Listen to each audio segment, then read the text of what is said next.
কতদিন ধরে পাপড়ি চাট খেতে ইচ্ছে যাচ্ছিল। তোমাদেরও এরকম মাঝে মাঝে খেতে ইচ্ছে করে নাকি? কমেন্টে জানিও। আজকে আলু ছাড়া পাপড়ি চাট করবো। আলুটা দিলে ভালো, আলুটা আমার খাওয়া বারণ আছে। যেমন তেল দিয়ে ময়দাটা মেখে নিই, আটার থেকে একটু শক্ত থাকবে, লুচির মতো ছোট ছোট ডো করে একটু লম্বা আকারে বেলে নেব। পাপড়ির ডিজাইনটা একটু অন্যরকম একটু হবে। অনেকে অনেকের মতো করে করে, আমি আমার মতো করে করলাম। ভালো লাগলে কমেন্টে জানি, দেখতেও ভালো লাগবে, খেতেও ভালো লাগবে। ভেজে নিই।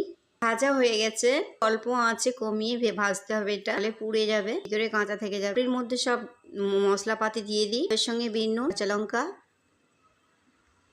একে পাপড়ির মধ্যে দিয়ে দেবো। প্রত্যেকটা পাপড়ির মধ্যে টমেটো সস একে এবার দিয়ে দেবো, টমেটো কুচি, পেঁয়াজ কুচি, ধনে পাতা কুচি, আবার দই দিয়ে দেবো, জিরা ঝুড়ি ভাজা। সাজাচ্ছি, আমার এই জীব জল আসছে। এবারে কিন্তু আমরা অল্পই পরিবার, সবাই নেই, দুজন আছে, খেতে বসে যাই, সামলাতে পারছি। একটা লোভনীয় জিনিস, না খেয়ে কেউ পারবে? তোমাদেরও যদি খেতে ইচ্ছে চাই মাঝে মাঝে চটপট এইভাবে বানিয়ে খেয়ে, ডিজাইনটা যদি পছন্দ